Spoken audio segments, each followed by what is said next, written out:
আল্লাহর ইবাদত করতে হবে। আমার আল্লাহ বলেন ইয়া আইয়ুহাল্লাযীনা আমানু, হে ঈমানদারগণ, হে বিশ্বাসীগণ, কুতিবা আলাইকুমুস সিয়াম, তোমাদের উপর রোজা ফরজ করা হয়েছে। শুধু তাই নয়, কামা কুতিবা আলাল্লাযীনা মিন ক্বাবলিকুম, ইতিপূর্বে যত মানুষ দুনিয়া থেকে বিদায় নিয়ে চলে গেছেন সবাই আমার উপর সিয়াম সাধনা পালন করেছেন। কেন সিয়াম সাধনা পালন করেছেন? আল্লাহ তাআলা বলেন লাকুম তাত্তাকুন, যাতে করে তোমরা মুত্তাকি হতে পারো, পরহেজগারি হতে পারো। এজন্য যে ব্যক্তি রোজা রাখবেন তাদের তাকে আল্লাহ তাআলা যে সমস্ত বান্দা বান্দি রোজা রাখবেন তাদেরকে আল্লাহ তাআলা 5টা পুরস্কার দিবে। কয়টা? আল্লাহ তাআলা বলেন, আল্লাহ রাসূল সাল্লাল্লাহু আলাইহি ওয়াসাল্লাম বলেন, যারা রোজা রাখবেন তাদেরকে একটা নয়, দুইটা নয়, 5টা পুরস্কার দিবেন। 1 নাম্বার পুরস্কার, রোজাদারের মুখের দুর্গন্ধ আল্লাহ তাআলার কাছে নিষ্কলম্বার থেকে দাবি করে আল্লাহু আকবার। 2 নাম্বার পুরস্কার আছে, রোজাদার ব্যক্তির জন্য প্রতিদিন জান্নাত সাজানো হয়। দুনিয়ার বাড়ি সুন্দর বহুতলা বাড়ি দেখলে আপনার আফসোস হয়, এই বাড়িতে যদি আমার হতো, যদি একটা মাস সিয়াম সাধনা পালন করেন, আমার আল্লাহ বলেন ও বান্দা, ও বান্দি, ও পর্দার মা, ও বোন, একটা মাস সিয়াম সাধনা পালন করো, তোমাদের জন্য আল্লাহ তাআলা প্রতিদিন জান্নাতের মধ্যে ঘর বানাবেন। 2 নাম্বার পুরস্কার আছে, আল্লাহ তাআলা ওই বান্দা বান্দির জন্য সমুদ্রের মধ্যে যে মৎস্য তারা দোয়া এবং মাগফিরাত করতে থাকেন। 4 নাম্বার পুরস্কার আছে, আপনি রমজান মাসে সুন্দরভাবে বন্দী করতে পারেন, মালিকের নিকটবর্তী হতে পারেন। এজন্য জিন্নাতদেরকে, সমস্ত শয়তানদেরকে আল্লাহ তাআলা বেঁধে রাখেন। 5 নাম্বার পুরস্কার আছে, আপনি একটা মাস সিয়াম সাধনা পালন করবেন। একটা মাস সিয়াম সাধনা পালন করার কারণে আমার আল্লাহ আপনার জিন্দেগির গুনাহ মাফ করে দিবে। এজন্য আমাদের রোজা রাখতে হবে, কথা বলেন ঠিক কিনা? এই মাঠে আমরা যারা উপস্থিত আছি, কে কে একটা মাস রোজা রাখবো? মালিকের বন্ধু হাত উঠায় দেখাই। আল্লাহ তাআলা আমাদের সকলকে কবুল মঞ্জুর করে বলুন আমিন। আল্লাহ তাআলা বলেন, আল্লাহ রাসূল বলেন, শুধু 5টা পুরস্কারই নয়, কিয়ামতের ময়দানে যখন মাথার 3 ইঞ্চি উপরে সূর্য থাকবে, সূর্যের তাপের কারণে জমিনটা তামা হয়ে যাবে, মানুষ গ্রামের ভিতরে সাঁতার কাটবে। যারা রোজা রাখবেন তাদেরকে কিয়ামতের ময়দানে আল্লাহ আরশের নিচে ছায়া দিবেন। শুধু তাই নয় ভাই, জান্নাতের ভিতরে যে সমস্ত ফেরেশতারা আছেন তাদেরকে ডেকে ডেকে বলবে, ও ফেরেশতারা, জান্নাতের মধ্যে সুস্বাদু খাবার নিয়ে আসো, আমার রোজাদার বান্দা বান্দীদের সামনে দস্তার বিছিয়ে দাও, খাবার প্রস্তুত করে দাও। কষ্টই সময় অন্য মানুষরা বলবে, ও আল্লাহ, এরা কারা, এদেরকে আরো সম্মান দেওয়া হচ্ছে, এরা কারা? আমার আল্লাহ বলবেন, ও আমার বান্দারা শোনো, এরা তো অন্য কেউ না, কোনো নবী নয়, কোনো রাসূল নয়, কোনো সুহাদা নয়, এরা হচ্ছে একটা মাস আমি আল্লাহর জন্য রোজা রেখেছি। আল্লাহু আকবার, আল্লাহু আকবার। একটা মাস রোজা রাখা আল্লাহ তাআলা কত বড় নিয়ামত আমাদেরকে দান করেন। আল্লাহু আকবার। আর যদি আমরা রোজা না রাখি, একটা রোজা যদি আমরা ইচ্ছাকৃতভাবে ভাঙি, তাহলে কি শাস্তি? আল্লাহ রাসূল সাল্লাল্লাহু আলাইহি ওয়াসাল্লাম বলেন, যারা ইচ্ছাকৃতভাবে, যে যুবক ভাইরা ইচ্ছাকৃতভাবে, যে বৃদ্ধ বাবাজিরা, যে মা বোনরা ইচ্ছাকৃতভাবে একটা রোজা ভাঙবে, তারা কমপক্ষে 9 লক্ষ বছর জাহান্নামে জ্বলবে। নাউযুবিল্লাহ। এজন্য আমাদের রোজা ভাঙা যাবে না।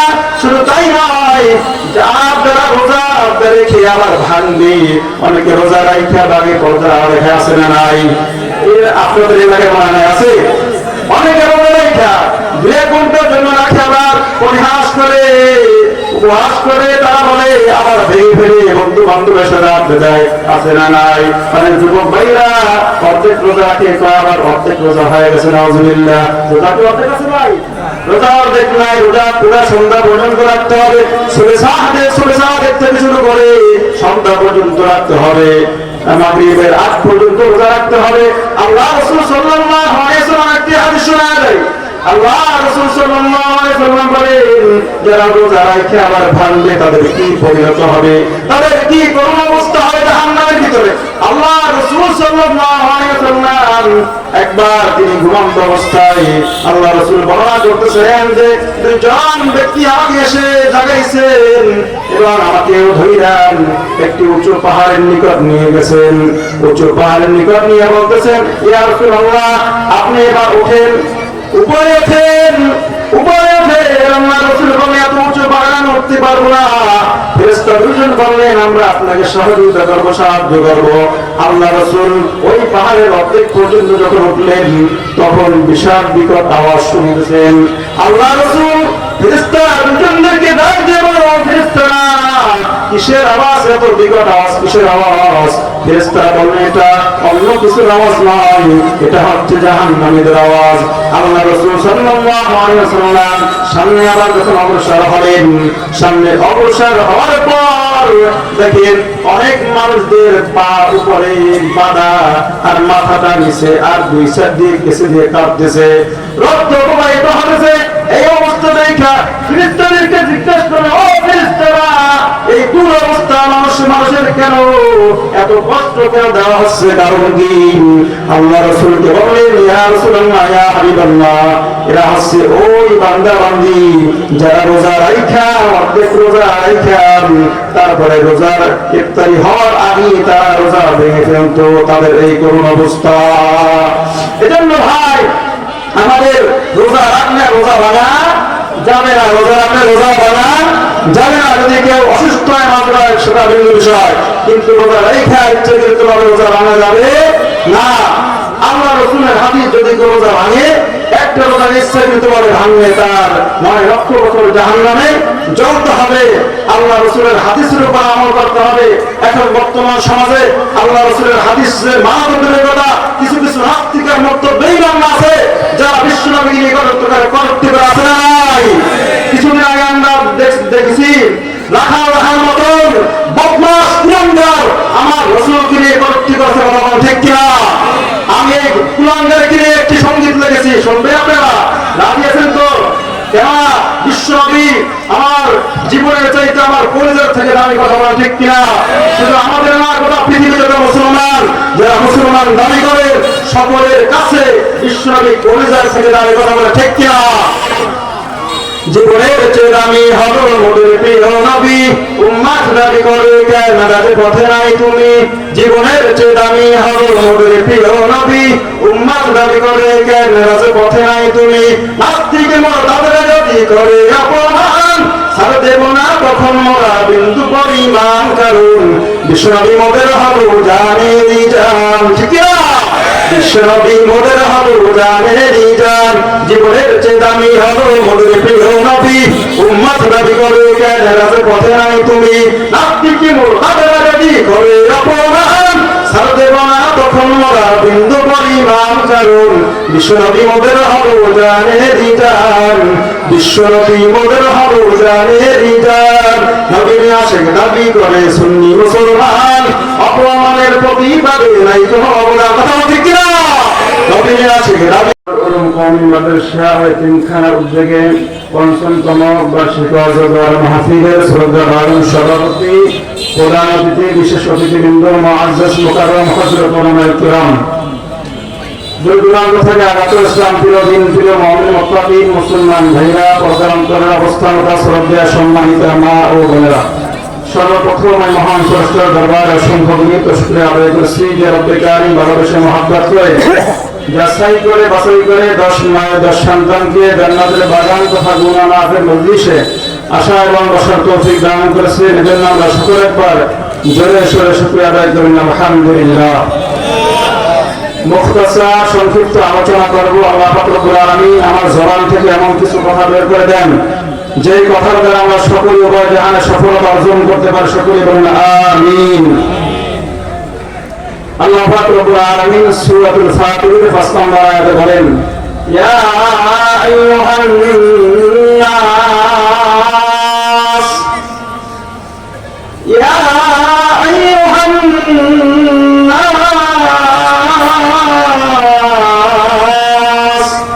ইন্না ওয়াদাল্লাহি হাক্কুন ফালা তাগুররান্নাকুমুল হায়াতুদ দুনিয়া ওয়ালা ইয়াগুররান্নাকুম বিল্লাহিল গুরুর।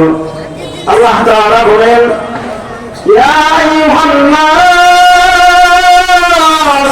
হে মানুষ সকল, ইন্না ওয়াদাল্লাহি হক, আমার আল্লাহর ওয়াদা, আমার আল্লাহর প্রতিশ্রুতি সত্য, তাতে কোনো সন্দেহ নাই।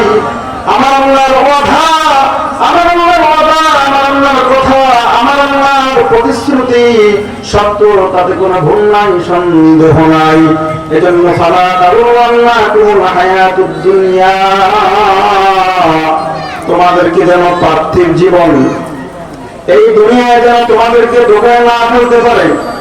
পার্থিব জীবন, দুনিয়ার ভালোবাসা, দুনিয়ার মমতামশা, দুনিয়ার চাকচিক্য, দুনিয়ার মোহে যেন তোমরা না করো। ওয়ালা ইয়াগুররান্নাকুম বিল্লাহিল গুরুর, দুনিয়ার ধোঁকার মধ্যে তোমাকে দুনিয়ায় যে ধোঁকা দিবেন, তার ভিতরে অন্যতম ভূমিকা পালন করবেন ইবলিস মানান শয়তান। এই ইবলিস তোমাকে জাহান্নাম পর্যন্ত পৌঁছে দিবে। এর দায়িত্ব জাহান্নাম পর্যন্ত পৌঁছিয়ে তারপর তিনি দায়িত্ব থেকে দূরে সরে যাবেন। এজন্য আল্লাহ বলেন, ওয়ালা ইয়াগুররান্নাকুম বিল্লাহিল গুরুর। আল্লাহ বলেন, তোমাদেরকে যেন ইবলিস শয়তান, মজনুন শয়তান পার্থিব দুনিয়ার ধোঁকায় না ফেলে। এজন্য ওই ইবলিস শয়তানের ধোঁকা থেকে তোমাদেরকে বেঁচে থাকতে হবে। কেননা ভাই, আমরা এই দুনিয়াতে একদিন ছিলাম না, এখন আছি, আবার কিছুদিন পর থাকবো না। আমার পূর্বপুরুষ, আমার বংশ থেকে কত মানুষ দুনিয়া থেকে চলে গেল, কত মানুষকে আমি নিজ হাতে দাফন করলাম, কত মানুষের জানাজা পড়াইলাম, তারা দুনিয়া থেকে চলে গেল, আর কোনদিন আসলো না। এজন্য আল্লাহ বলেন, বান্দা, পার্থিব ভোগ বিলাস, দুনিয়ার চাকচিক্য, দুনিয়ার রং তামাশা তোমাদেরকে যেন ধোঁকায় না ফেলে তোমাদের সতর্কতা অবলম্বন করতে হবে। যদি তোমরা দুনিয়ার মোহে পড়ো, দুনিয়াকে ভালোবাসো, দুনিয়াকে মহব্বত করো, তাহলে দুনিয়া তোমরা বরবাদ হয়ে যাইবা, আখিরাতেও বরবাদ হইবা। ও চিরস্থায়ী জান্নাত থেকে তোমরা চিরজীবনের জন্য দূরে সরে যাইবা। এজন্য দুনিয়ার মোহে পড়া যাবে না। এ দুনিয়া মিশে গেলে ভাই শুধু আশার খেলা, সব বুঝিলে বুঝলি রে মন, আপনার কেবার পর কোথা থেকে আগমন, কোথা যেতে হবে রে, জানিল কি কারণে জানা নাই তোর ভবে রে, থেকে এমনি করে সঙ্গ হবে বরের খেলা পরে হবে, কোথায় বাইরা যাবি চলে, খোঁজখবর কি থাকবে ভাবে, দেয়ার মেরা দেয়ার মেরে না, ডুবে গেলে বেলা যে আর উঠে না, নদী পথে নৌকা চালাও ও মাঝি ভাই, বেলা ডোবার আগে আমি ওপার যেতে চাই, নদী পথে তুফান টানে ফিরে কবু আসে না, তুমিও আমি চলে যাব ফিরে কবু আসবো না। কথা বলেন ঠিক কিনা? এজন্য কবি বলেন, নবী ঘুমিয়ে কি আছে দুনিয়া বাহার গানে খোদাবাস। ও ভাই, তোমাদেরকে দুনিয়া ছাড়তে বলা হয় নাই, তোমরা সাংসারিক কাজ করো, কোনো বাধা নাই, তোমরা ব্যবসা করো, কোনো বাধা নাই, তোমরা দুনিয়ার সব কাজ করো, কোনো বাধা নাই, আল্লাহর সমস্ত নিয়ামত তোমরা ভক্ষণ করো, কোনো বাধা নাই। কিন্তু ভাই সাবধান, সাবধান, আমার রবকে 1 সেকেন্ডের জন্য, 1 মিনিটের জন্য ধরল না, কারণ ওই আমার রবের সামনে তোমার দাঁড়াতে হবে। কথা বলেন ঠিক কিনা? দুনিয়া যারা কোটি টাকার মালিক, যারা বহু বিল্ডিং এর মালিক, তারাও সেই কবরে যাবে, তুমিও সেই কবরে যাইবা, তারাও 3টা কাপড় পাবে, মা বোনরা 5টা কাপড় পাবে, ধনী গরিব কোনো ভেদাভেদ নাই, তারাও যা পাবে তুমি তা পাইবা। যারা কোটি টাকার মালিক, টাকা নিয়ে কেউ কবরে যেতে পারবে না, সম্ভব নয়। গোটা দুনিয়ার মালিক যদি কেউ হয়, আর যদি ইচ্ছা করে সে দুনিয়া থেকে কিছু নিয়ে যাবে, না না ভাই সাবধান, এই দুনিয়া থেকে কিছু নেওয়া যাবে না। গোটা পৃথিবীর রাজত্ব করেছেন 4 জন বাদশা। কয়জন বাদশা? গোটা পৃথিবীর রাজত্ব করেছেন 4 জন বাদশা। 2 জন হচ্ছে মুসলিম আর 2 জন হচ্ছে অমুসলিম। অমুসলিমদের মধ্যে 2 জন হচ্ছে বাদশা বখতে নাসের আর নমরুদ বিন কিনান। আর মুসলমানদের মধ্যে 2 জন বাদশা ছিল, বাদশা সুলাইমান, দ্বিতীয় বাদশা ছিল বাদশা জুলকারনাইন।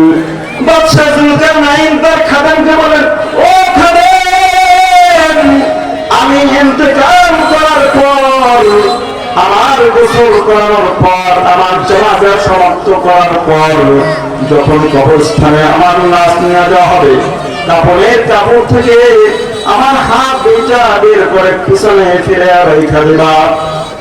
বাদশা জুলকারনাইন ইন্তেকাল করলো।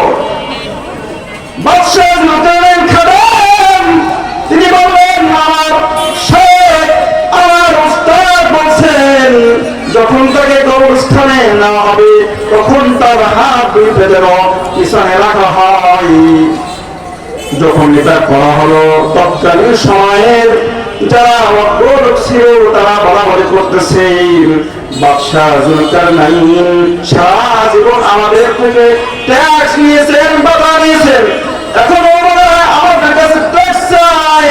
কিন্তু না না ভাই না, তৎকালীন সময়ের যারা জ্ঞানী মানুষ ছিলেন, ওলামায়ে কেরামগণ, তারা বলেন, ভাই বাদশা জুলকারনাইন এখন বিদায় দেওয়া ট্যাক্স চাই না, তোমাদেরকে বুঝাইতে চাই, ও দুনিয়ার মুসলমান, গোটা পৃথিবী রাজত্ব করেছে আমি বাদশা জুলকারনাইন, আজকে আমি খালি হাতে রওনা দিতেছি, তোমরা একদিন খালি হাতে বিদায় নিবা, এটা দুনিয়া মনে পড়া যাবে না।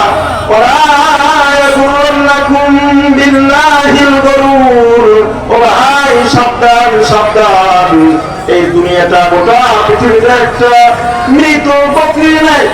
আল্লাহ রাসূল সাল্লাল্লাহু আলাইহি ওয়াসাল্লাম তিনি সাহাবায়ে কেরামদেরকে নিয়ে রাস্তা দিয়ে কোথাও যাচ্ছিলেন, পথের মধ্যে একটা মৃত বকরি পড়া রয়েছেন। আল্লাহর নবী ডাক দিয়ে বললেন, আমার সাহাবারা, এই মৃত বকরিটা তোমরা কত দিরহাম দিয়ে কিনবা, কত দিরহাম দিয়ে ক্রয় করবা? সাহাবায়ে কেরাম বললেন, ও আল্লাহর রাসূল, এই মৃত বকরি আমরা ক্রয় করব না, আমরা এমনিতে দিলেও নিব না। আল্লাহ রাসূল বললেন, কেন নিবা না? তারা বললেন, ও আল্লাহর রাসূল, কারণ এটা মৃত্যু একটা মরা মরক হয়ে গেছে, মৃত্যু বকরিটা মরকে পরিণত হয়ে গেছে, এই জন্য এটা আমরা ক্রয় করবো না, এটা আমরা নিব না। আল্লাহ রাসূল সাল্লাল্লাহু আলাইহি ওয়াসাল্লাম বলেন, ও আমার সাহাবারা, তাদের শুনুন, গোটা পৃথিবীটা একটা মরক, এই মরক নামক পৃথিবী থেকে তোমরা সাবধান হয়ে নিজেকে বাঁচাও, নিজে বাঁচকু আনফুসাকুম ওয়া আহলিকুম নারা, নিজে জাহান্নামের আগুন থেকে বাঁচো আর অন্যদেরকেও জাহান্নামের থেকে বাঁচাও। ও ভাই, এই দুনিয়াটা কিছু না, গোটা পৃথিবীর আল্লাহর কাছে কোনো দাম নাই। যদি একটা মশা পাকের ন্যায় যদি আল্লাহর কাছে গোটা পৃথিবীটার দাম থাকতো, তাহলে বেঈমান মুনাফিকদেরকে একটা ফোঁটা পানিও পান করাবেন না।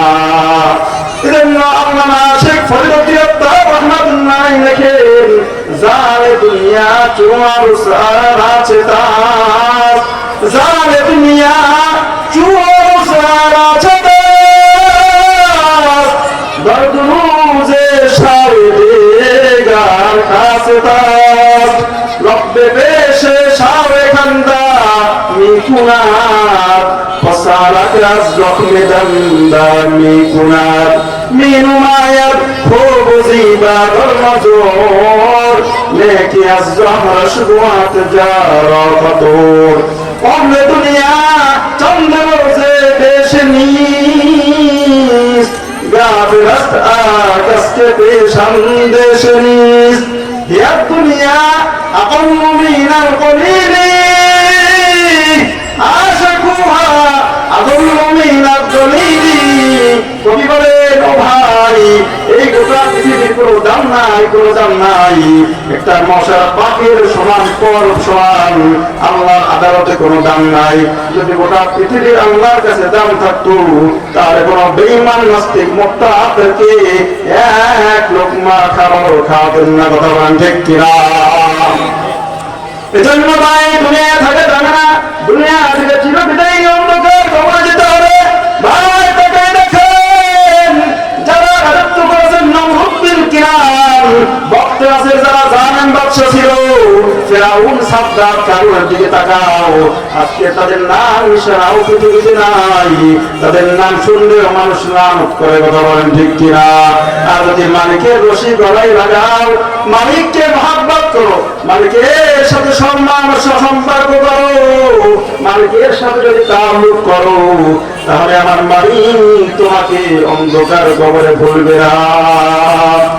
হায়াতুল হায়াওয়ান নামক কিতাবের ভিতরে রাখেন, এক যুবক রাস্তা দিয়ে কোথাও যাচ্ছিলেন, ইতিমধ্যে দেখেন রাস্তা কিনারায় বিশাল বহুতলা বিল্ডিং, এত সুন্দর চাকচিক্য বিল্ডিং, আর কোন সময় যুবক দেখে নাই। যুবক বিল্ডিং এর দিকে তাকায় বারবার দেখে, এত সুন্দর করে, এত আতিশ করে এই বিল্ডিং কে বানানো, এর রহস্য আমার জানতে হবে। তৎকালীন সময় কোন মোবাইল ছিল না, মোবাইল আবিষ্কার হয় নাই। আজকে তো ভালো কোনো জিনিস, আশ্চর্যকর জিনিস দেখলি আমরা সেলফিদের কথা বলে ঠিক কিনা? যুবক চিন্তা করতেছে, এত সুন্দর বিল্ডিং কে বানাইলো, কারণ কি, রহস্য কি আমার জানতে হবে। নিচে তাকায় দেখেন খোদাই করা সুন্দর ভাবে লেখা, এই বিল্ডিং এর ইতিহাস যদি জানতে চাও তাহলে অমুক গ্রামে চলে যাও। যুবক ওখান থেকে ওই গ্রামে চলে যাও, গ্রামে সবার কাছে গিয়ে বললেন, ও ভাই, ওই যে রাস্তার কিনারায় সুন্দর করে একটা বিল্ডিং সাজানো, এই বিল্ডিংটা কে বানাইলো, কেন বানাইলো, তোমরা কি রহস্য জানো? তাই না, না রহস্য জানি না। এরপরে যুবক মন বেজার করে, মলিন করে যখন ফিরে আসতেছিলেন, লাঠি বাবা দিয়া এক বৃদ্ধ বাবাজি জিজ্ঞেস করলেন, যুবক তোমার মন কেন বেজার, মন তোমার ফেস কেন মলিন, উত্তর দাও। তিনি বললেন, বাবা আমি তো এখানে আসছিলাম, এই গ্রামে আসছিলাম, আমি ওই যে বহুতলা বিল্ডিং, সুন্দর বিল্ডিং এর রহস্য জানার জন্য। বৃদ্ধ বাবাজি বললেন, তার শোনো, আমি আমার দাদার কাছ থেকে শুনছি, এই যে দেখো বিশাল বড় গ্রাম, এই বিশাল বড় গ্রামের একজন মালিক ছিল, একজন রাজত্ব করছেন, ওই রাজত্ব করছেন একজন মালিক ছিলেন, ওই মালিকের একটা পালিত কুকুর ছিল, পালিত কুকুরটা মালিকের সাথে সব জায়গায় যাইতেন, মালিকের কাছাকাছি থাকতেন। একবার মালিক বড় একটা ভালো অনুষ্ঠানে যাবেন, ওই অনুষ্ঠানে কুকুরকে নিবে না, কুকুর পিছনে ছুটছেন, কুকুরকে মালিক নিবে না, শিকম দ্বারা কুকুরকে বাঁধলেন, আর খাদেমকে বললেন, খাদেম শুনুন, আমি বাইরের কোনো খাবার খাই না, আমি পায়েস পুকিতে কিছু খাবার খাবো, পাতে রেখে দিও। মালিক চলে গেলেন অনুষ্ঠানে। এদিকে খাবেন সুন্দরভাবে পায়েস প্রকৃতি খাবার হাজির করে রাখলেন, কিন্তু খাবারটা ছিল পোড়া। বিষ একটা সাপ ওই খাবারের ভিতরে মুখ লাগাইছেন, এটা কুকুর দেখছেন। আর বোবা একটা মেয়ে ছিল, তাদের মেয়ে, সেও দেখছেন। যখন মালিক এসে খাবার চাইলেন খাদেমের কাছে, খাদেম খাবার নিয়ে আসলেন, ওই যে বোবা মেয়েটা তিনি মালিককে বানাবো, মালিক সাবধান, এই খাবার খাইয়েন না। যদি খাবার খান তাহলে আপনি আর বাঁচবেন না, দুনিয়ায় থাকতে পারবেন না। বোবা মেয়ের কথা মালিক গুরুত্ব দিল না। এবার কুকুরটা ঘেউ ঘেউ করে বুঝিতেছেন, মালিক আপনাকে অনেক শ্রদ্ধা করে ভালোবাসি, সাবধান, খাবারের ভিতরে মুখ দিয়েন না মালিক। কুকুর ঘেউ ঘেউ করে, মালিক বুঝে না খাবার খাবে এমন সময় শিকল ছিঁড়ে যাওয়া অবস্থায় কুকুর পা দিয়ে লাথি মেরে ওই খাবারটা ফালাই দিছে, জমিনে পড়ে গেছে। মালিক রাগান্বিত হয়ে কুকুরকে প্রহার করছে। প্রহার করার পর খাদেমকে বললেন, খাদিম তাহলে কেন কুকুরটা এই খাবারটা ফালাই দিল, এবার কুকুরটাকে ছেড়ে দাও। কুকুরটাকে যখন ছাড়লেন, কুকুর ছাড়ার পর কুকুর ওই খাবারটা খেয়ে ফেললো। খাবারটা খাওয়ার সাথে সাথে কুকুরটা মারা গেল। এবার মালিকের মাথায় কৌতূহল জাগলো যে কারণটা কি, এই খাবার খাওয়ার সাথে সাথে কুকুর মারা গেল, কারণ কি? এবার বোবা মেয়েটাকে ডাক দিয়ে বল, ও বোবা মেয়ে শোনো, আসলে মূল রহস্য কি বলো। এবার বোবা মেয়েটা সুন্দর ভাবে বুঝিয়ে বললেন, মালিক বিষদার সাপ এই খাবারের মধ্যে মুখ দিয়েছিল, বিষ ছেড়েছে, এটা যদি আপনি খাবার খেলেন আপনি মারা যেতেন। এজন্য কুকুরটা জীবন বাঁচিয়ে খা, মালিক কুকুর ভক্ত কুকুর, সে আপনাকে বাঁচাইয়া নিজে দুনিয়া থেকে চলে গেছে। দেখেন কুকুরের ভিতরে, এজন্য আল্লামা শেখ ফরিদউদ্দিন আত্তার রহমাতুল্লাহ রাখেন, কুকুরের ভিতরে 10টা গুণ আছে। ওই 10টা গুণ যদি কোন মানুষের মধ্যে থাকে তাহলে ওই মানুষটা আল্লাহর ওলি। যেমন কুকুর সবসময় অনাহারে থাকে, কুকুরের বসতবাড়ি কোনো ঘর নাই, কুকুরের বসতবাড়ি কোনো ঘর নাই, কুকুর রাত্রে কম ঘুমায়, মালিককে পাহারা দেয়, বহু ভক্ত। এজন্য ভাই এই কুকুরটা মালিক এবার বললেন যে কুকুর আমাকে বাঁচায়া নিজে চলে গেলেন, নিজে মারা গেলেন, এই কুকুরটা রাস্তায় ফালানো যাবে না। এই কুকুরটার জন্য আমি রাস্তার কিনারায় প্রাসাদ দেব, কেমন পর্যন্ত যত মানুষ আসবে সবাই কুকুরের ইতিহাস জানবে। ভাই এবার তাকে দেখেন, যদি একটা দুনিয়ার সাধারণ মালিককে কুকুর ভালোবেসে, কুকুর যদি পশু ভক্ত হয়, গোটা পৃথিবীতে কুকুরের কথা ছড়িয়ে যায়। ও ভাই তুমি আর আমি সাধারণ কোন মালিক পাই নাই। আমার মালিক এমন মালিক, আমার মালিক ওই মালিক যেই মালিক ওমরকে রাজত্ব দান করেছেন, আবু বকরকে রাজত্ব দান করেছেন, আলীকে রাজত্ব দান করেছেন। শুধু তাই নয়, যত আউলিয়ারা মালিকের রশি গলায় লাগাইছেন তারা আজকের দামি হয়েছেন। তাদের নাম আমরা স্মরণ করে রহমাতুল্লাহ বলি। ওই দেখেন শেখ সাদ রহমাতুল্লাহ রাত ভরে মালিকের ইবাদত করতেন, ফরিদউদ্দিন আত্তার রহমাতুল্লাহ রাত ভরে আল্লাহর ইবাদত করতেন, রশিদ আহমদ গঙ্গুই রহমাতুল্লাহ রাত ভরে মালিকের ইবাদত করতেন। বাবা পর্যায়ে কোন হাজী ইন্দ্রুল্লাহ মহাজন মুক্তি রহমাতুল্লাহ আল্লাহর ইবাদত করতেন। পর্যায়ে আস্তে আস্তে যত আউলিয়ারা মালিকের ইবাদত করছেন, মালিকের রশি গলায় লাগাইছেন, তারা কিন্তু দুনিয়ায় লাভবান হয়েছেন, আর আখিরাতে চিরস্থায়ী জান্নাতবাসী হয়ে গেছেন। কথা বলেন ঠিক কিনা? এজন্য মালিকের রশি গলায় লাগা কথা বলেন ঠিক কিনা? মালিককে বলা যাবে না তোমার আমার মালিকের নাম কি, কথা বলো জোরে বলো। আমাদের মালিক কে? আমাদের স্রষ্টা কে? আসমান কে সৃষ্টি করেছেন, জমিন কে সৃষ্টি করেছেন, সবকিছুরই স্রষ্টা আমার আল্লাহ। কথা বলেন ঠিক কিনা? এজন্য মালিকের পরিচয় নিয়ে অন্ধকার ঘরে যেতে হবে। সামনে রমজান মাস উপস্থিত নিকটে আল্লাহ তাআলা রমজানের ব্যাপারে বলেন, ইয়া আইয়ুহাল্লাযীনা আমানু কুতিবা আলাইকুমুস সিয়াম কামা কুতিবা আলাল্লাযীনা মিন ক্বাবলিকুম লাআল্লাকুম তাত্তাকুন। আল্লাহ তাআলা ডেকে ডেকে বলেন, বান্দা আমার রশি গলায় লাগা, আমার হুকুম ফরজ হুকুম পালন করো, পর্দার আড়ালে বসে খেও না, তুমি না জেনে ঘরের ভিতরে একলা খাইও না। যেখানে কেউ নাই, যা যেটা কেউ দেখে না সেটা দেখেন কে, যেটা কেউ জানে না গোপন রহস্য জানে কে, কথা বলেন। সব কিছু আমার আল্লাহ দেখেন। রাত্রিবেলা আপনি যখন মালিকের ইবাদতে লিপ্ত হয়ে যান, আমার মালিক সেটাও দেখে। যখন কোন জেনা বেচার কোন গুনায় আপনি অপকর্ম কাজে লিপ্ত হয়ে যান, সেটা আমার মালিক দেখে। এজন্য মালিককে বন্ধু বানাতে হবে। সামনে রমজান মাস, আল্লাহর ইবাদত করতে হবে। আমার আল্লাহ বলেন, ইয়া আইয়ুহাল্লাযীনা আমানু, হে ঈমানদারগণ, হে বিশ্বাসীগণ, কুতিবা আলাইকুমুস সিয়াম, তোমাদের উপর রোজা ফরজ করা হয়েছে। শুধু তাই নয়, কামা কুতিবা আলাল্লাযীনা মিন ক্বাবলিকুম, ইতিপূর্বে যত মানুষ দুনিয়া থেকে বিদায় নিয়ে চলে গেছেন, সবাই আমার উপর সিয়াম সাধনা পালন করেছেন। কেন সিয়াম সাধনা পালন করেছেন?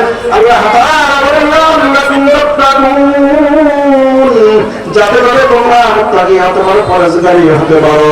এজন্য যে ব্যক্তি রোজা রাখবেন, তাদের তাকে আল্লাহ তাআলা যে সমস্ত বান্দা বান্দি রোজা রাখবেন, তাদেরকে আল্লাহ তাআলা 5টা পুরস্কার দিবে। কয়টা? আল্লাহ তাআলা বলেন, আল্লাহ রাসূল সাল্লাল্লাহু আলাইহি ওয়াসাল্লাম বলেন, যারা রোজা রাখবেন তাদেরকে একটা নয়, দুইটা নয়, 5টা পুরস্কার দিবেন। 1 নাম্বার পুরস্কার, রোজাদারের মুখের দুর্গন্ধ আল্লাহ তাআলার কাছে নিষ্প্রাম্বার থেকে দাবি করে, আল্লাহু আকবার। 2 নাম্বার পুরস্কার আছে, রোজাদার ব্যক্তির জন্য প্রতিদিন জান্নাত সাজানো হয়। দুনিয়ার বাড়ি সুন্দর বহুতলা বাড়ি দেখলে আপনার আফসোস হয়, এই বাড়িতে যদি আমার হতো, যদি একটা মাস সিয়াম সাধনা পালন করেন, আমার আল্লাহ বলেন, ও বান্দা, ও বান্দি, ও পর্দার মা, ও বোন, একটা মাস সিয়াম সাধনা পালন করো, তোমাদের জন্য আল্লাহ তাআলা প্রতিদিন জান্নাতের মধ্যে ঘর বানাবেন। 2 নাম্বার পুরস্কার আছে, আল্লাহ তাআলা ওই বান্দা বান্দির জন্য সমুদ্রের মধ্যে যে মৎস্য, তারা দোয়া এবং মাগফিরাত করতে থাকেন। 4 নাম্বার পুরস্কার আছে, আপনি রমজান মাসে সুন্দরভাবে বন্দী করতে পারেন, মালিকের নিকটবর্তী হতে পারেন। এজন্য জিন্নাতদেরকে, সমস্ত শয়তানদেরকে আল্লাহ তাআলা বেঁধে রাখেন। 5 নাম্বার পুরস্কার আছে, আপনি একটা মাস সিয়াম সাধনা পালন করবেন। একটা মাস সিয়াম সাধনা পালন করার কারণে আমার আল্লাহ আপনার জিন্দেগির গুনাহ মাফ করে দিবে। এজন্য আমাদের রোজা রাখতে হবে, কথা বলেন ঠিক কিনা? এই মাঠে আমরা যারা উপস্থিত আছি, কে কে একটা মাস রোজা রাখবো? মালিকের বন্ধু হাত ধরে দেখাই। আল্লাহ তাআলা আমাদের সকলকে কবুল মঞ্জুর করে বলুন আমিন। আল্লাহ তাআলা বলেন, আল্লাহ রাসূল বলেন, শুধু 5টা পুরস্কারই নয়, কিয়ামতের ময়দানে যখন মাথার 3 ইঞ্চি উপরে সূর্য থাকবে, সূর্যের তাপের কারণে জমিনটা তামা হয়ে যাবে, মানুষ গ্রামের ভিতরে সাঁতার কাটবে। যারা রোজা রাখবেন তাদেরকে কিয়ামতের ময়দানে আল্লাহ আরশের নিচে ছায়া দিবেন। শুধু তাই নয় ভাই, জান্নাতের ভিতরে যে সমস্ত ফেরেশতারা আছেন, তাদেরকে ডেকে ডেকে বলবে, ও ফেরেশতারা, জান্নাতের মধ্যে সুস্বাদু খাবার নিয়ে আসো, আমার রোজাদার বান্দা বান্দীদের সামনে দস্তার বিছিয়ে দাও, খাবার প্রস্তুত করে দাও। কষ্টই সময় অন্য মানুষরা বলবে, ও আল্লাহ, এরা কারা, এদেরকে আরো সম্মান দেওয়া হচ্ছে, এরা কারা? আমার আল্লাহ বলবেন, ও আমার বান্দারা শোনো, এরা তো অন্য কেউ না, কোনো নবী নয়, কোনো রাসূল নয়, কোনো শুহাদা নয়, এরা হচ্ছে একটা মাস আমি আল্লাহর জন্য রোজা রেখেছি। আল্লাহু আকবার, আল্লাহু আকবার। একটা মাস রোজা রাখা দ্বারা আল্লাহ তাআলা কত বড় নিয়ামত আমাদেরকে দান করেন। আল্লাহু আকবার। আর যদি আমরা রোজা না রাখি, একটা রোজা যদি আমরা ইচ্ছাকৃতভাবে ভাঙি, তাহলে কি শাস্তি? আল্লাহ রাসূল সাল্লাল্লাহু আলাইহি ওয়াসাল্লাম বলেন, যারা ইচ্ছাকৃতভাবে, যে যুবক ভাইরা ইচ্ছাকৃতভাবে, যে বৃদ্ধ বাবাজিরা, যে মা বোনরা ইচ্ছাকৃতভাবে একটা রোজা ভাঙবে, তারা কমপক্ষে 9 লক্ষ বছর জাহান্নামে জ্বলবে। নাউযুবিল্লাহ। এজন্য আমাদের রোজা ভাঙা যাবে না। শুধু তাই নয়, যারা রোজা রেখে আবার ভাঙবে, অনেকে রোজা রাখা ভাঙে, পর্দা রেখা আছে না নাই? আপনাদের এলাকায় মনে আছে অনেকে রোজা রেখা 2 ঘন্টার জন্য রাখে আবার পরিহাস করে উপহাস করে, তারা বলে আবার ভেঙে ফেলে বন্ধু বান্ধবের সাথে আড্ডা দেয়, আছে না নাই? মানে যুবক ভাইরা অর্ধেক রোজা রাখে, আবার অর্ধেক রোজা হয়ে গেছে, নাউজুবিল্লাহ। রোজা কি অর্ধেক আছে ভাই? রোজা অর্ধেক নাই, রোজা পুরো সন্ধ্যা পর্যন্ত রাখতে হবে। সুবে সাহাদের থেকে শুরু করে সন্ধ্যা পর্যন্ত রাখতে হবে, মাগরিবের আগ পর্যন্ত রোজা রাখতে হবে।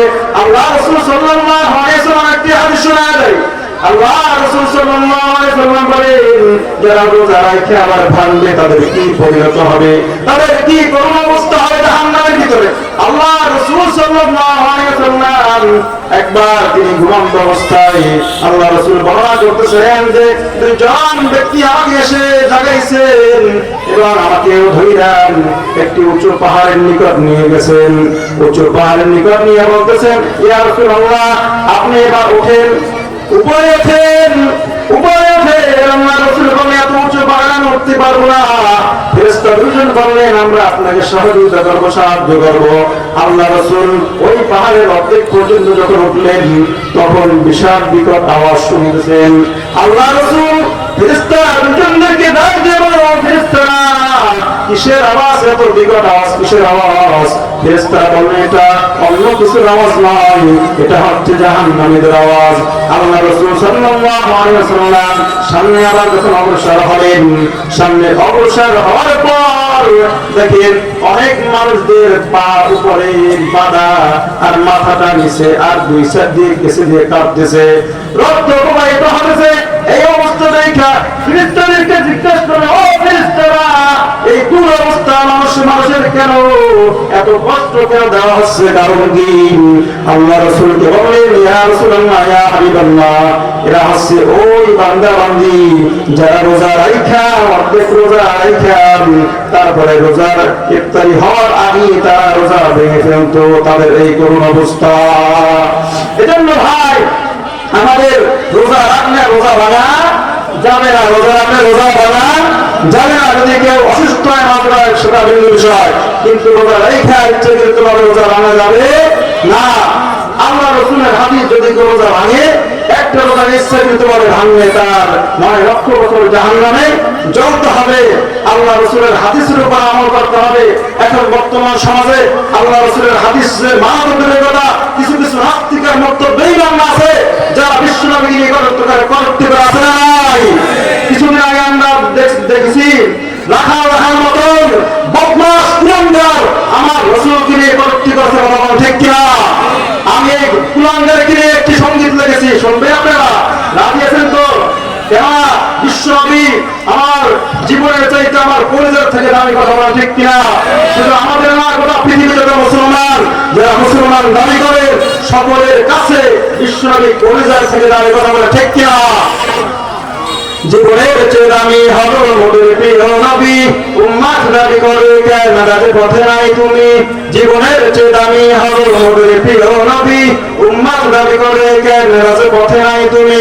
নাস্তিকে মুরতাদরা যদি করে অপমান, ছাড় দেব না কখন মোরা বিন্দু পরিমাণ, কারণ বিশ্বনবী মোদের হলো জানেরই জান, ঠিক না? বিশ্বনবী মোদের হলো জানেরই জান। জীবনের চেয়ে দামি হলো মোদের প্রিয় নবী, উম্মত দাবি করে কেন রাজের পথে নাই তুমি? নাস্তিকে মুরতাদরা যদি করে অপমান, ছাড় দেব না তখন মোরা বিন্দু পরিমাণ, কারণ বিশ্বনবী মোদের হলো জানেরই জান। বিশ্বনবী মোদের হলো জানেরই জান। নবীর আশিক দাবি করে সুন্নি মুসলমান, অপমানের প্রতিবাদে নাই কোনো অবদান, কথা ঠিক কিনা?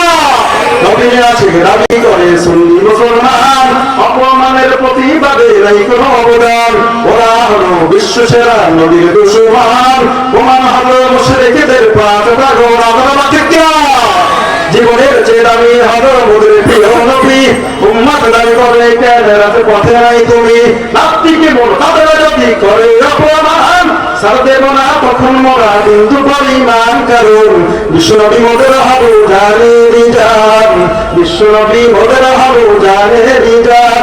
নবীর দুশমন না তোরা হয়ে যা সাবধান, নইলে জোতার পিঠি খাবি হারাবি সম্মান ঠিক না নইলে দোষ মান্না তোরা হয়ে যা সাবধান নইলে জোতার পিঠি খাবি হারাবি সম্মান হাবটা ওই দাপকে দিয়ে পারবা কিনা আর ওদের ফাঁসি দেব বলা নবীজির উম্মত ঠিক না জীবনের চেরানি হলো মোদের প্রিয় নবী উম্মত দাবি করে কেন রাজে পথে নাই তুমি নাস্তিক মুরতাদরা যদি করে অপমান ছাড় দেব না তখন মরা বিন্দু পরিমাণ করুন বিশ্বনবী মোদের হলো জানে রিজার কথা ঠিক কিনা আমার বিশ্বনবী আমাদের কাছে কলিজার থেকে দামি বাবা ঠিক কিনা আমার মা বাবার থেকে বিশ্বনবী দামি কথা ঠিক কিনা আমার বিশ্বনবী পুরো নাস্তিকার মোদ্দা বেঈমানরা বহুত কর্তৃ করেছে আমরা সহ্য করেছি আর আমরা সহ্য করবো না ভবিষ্যতে বেঈমান মুনাফিক ইসলাম চূড়ান্ত দুশমন আমার রসুল দিয়েছি কর্তৃকারে বার্তা জবাব দেবে কে কে রাজি তুমি তাকা আমিন ওয়া মা আলাইনা ইল্লাল বালাগ। আসসালামু আলাইকুম ওয়া রাহমাতুল্লাহি ওয়া বারাকাতুহু।